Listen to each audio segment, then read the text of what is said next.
नमस्कार, आपण पाहत आहात मराठवाडा लाईव्ह न्यूज आवाज जनतेचा. आणि आता बातमी पाहूया परभणी जिल्ह्यातील सोनपेठ तालुक्यातील मोजे पोहडूळ येथील. मराठवाड्यामध्ये अतिवृष्टी झाली आणि शेतकऱ्यांचे मोठ्या प्रमाणात अतोनात नुकसान झाले आहे. त्यातच सोनपेठ तालुक्यातील मोजे पोहडूळ येथे गोदावरी पात्रातील बॅकवॉटरने पाणी आल्यामुळे शेतकऱ्यांचे मोठ्या प्रमाणात नुकसान आहे. यावेळी आमचे प्रतिनिधी गजानन कापसे यांनी संपर्क साधला असता शेतकऱ्यांनी आपल्या व्यथा मांडल्या आहेत. त्यातच प्रशासनाच्या वतीने 128 कोटी रुपयाचा निधी देखील आता मंजूर करण्यात आला आहे. एकंदरीत या शेतकऱ्यांच्या अपेक्षा काय आहेत आणि या शेतकऱ्यांना कितीपत हे पैसे वाटप होतील हे आपण सर्व पाहत राहणार आहोत. तत्पूर्वी आपण या शेतकऱ्याच्या सर्व व्यथा जाणून घेणार आहोत. आपलं नाव सांगा. गोपाल बाळासाहेब जाधव. आपलं साधारणतः किती नुकसान झालं आणि आपल्या शासनाकडून तुम्हाला नेमकी काय तुम्हाला शासनाकडे आपलं साधारणतः 6 एकर जमीन आहे त्या बोर्ड नदीमध्ये, या नदीजवळ, आणि त्याच्यात सोयाबीन माझं मागं बघा काहीच नाही. आता शेतकरी आपलं सोयाबीनचं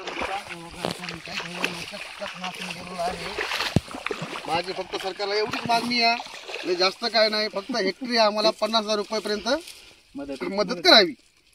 बर, हे होते गोपाळ बाळासाहेब जाधव यांचं. इथं साधारणतः 6 एकर जमीन आहे आणि 6 एकर मध्ये आपण पाहताय हे बघा सध्या पाणी आतूनच शेतकरी नुकसान झाले आणि दुसरे शेतकरी असतील. आपलं नाव? माझं नाव गोविंद दामोदर जाधव, राहणार पोहडूळ, तालुका सोनपेठ, जिल्हा परभणी. तर जी आता जी गोपाळ जाधवनं जी परिस्थिती सांगितली त्याचप्रमाणे भयानक नुकसान झालंय. माझं पण 5 एकर जमीन आहे इथं. तर बॅक वॉटरनं म्हणजे परतीच्या पावसाच्या आणि ह्याच्या दाबानं गोदावरीच्या मागच्या विसर्ग पाण्यात झाल्यामुळं पाणी आज 5 ते 6 दिवस झालं रानाच्या बाहेरच नाही आहे आणि वरून राजाचा प्रवाह चालूच आहे आणि खूप नुकसान आहे आतूनात. म्हणजे आता भयानक काहीच ह्याच्यामध्ये समजा हेच नाही आहे आम्हाला. ह्याच्यामध्ये नुकसान नफा तोटा सारखं सगळं इतकं नुकसान झालं. प्रशासकीय स्तरावर कोणी गावात तुमच्या आणि आतापर्यंत कोणी बी इथं येऊन याला पाहितलेलं नाही, काहीच नाही, कोणी आलेलं पण नाही. आपलं नाव? जगन्नाथ ज्ञानदेव जाधव, स्वाभिमानी शेतकरी संघटनेचे तालुका अध्यक्ष. आजपर्यंत ह्या पोहडूळ गावामध्ये अतिवृष्टीची पाहणी करण्यासाठी शासकीय कर्मचारी कुठले तिथं आलेले नाहीत. आणि सगळ्यात महत्त्वाची गोष्ट, इथं एवढं नुकसान होऊन सुद्धा जर शासकीय कर्मचारी येत नसतील तर ह्याच्यापेक्षा मोठी शोकांतिका कोणची. आज इथं बघितलं तर हे सोयाबीन, इकडं बघितलं तर कापूस.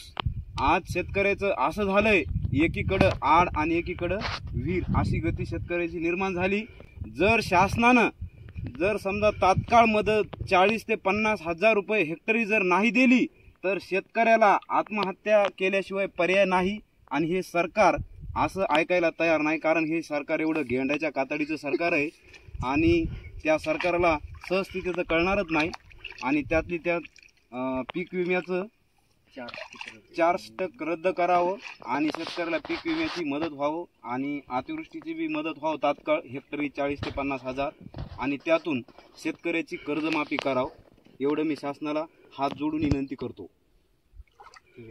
आज आपण पोहडूळीतून आला असता गावकऱ्याच्या म्हणण्यानुसार ह्या गावकऱ्याचं आतोनात नुकसान झालंय. त्यामुळे कमीत कमी यांना हेक्टरी 50,000 तरी मदत मिळावी अशी या शेतकऱ्याची मागणी आहे. गेल्या 2-4 दिवसापासून जे मराठवाड्यामध्ये जे अतिवृष्टी झाली त्या अतिवृष्टीमुळं गोदावरी नदीला पूर आलाय आणि पोहडूळ या गावी गोदावरीच्या बॅक वॉटरनं आपण पाहताय अतोनात शेतकऱ्यांना नुकसान झालंय.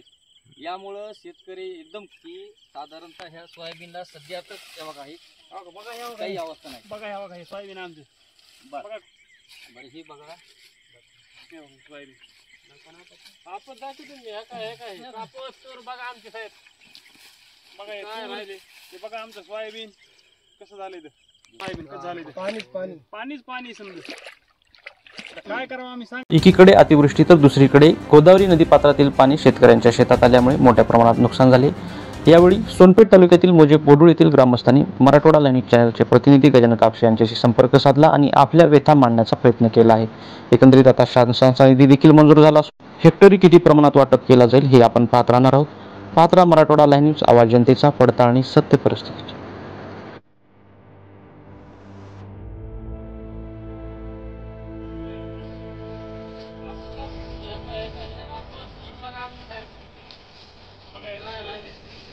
सोयाबीन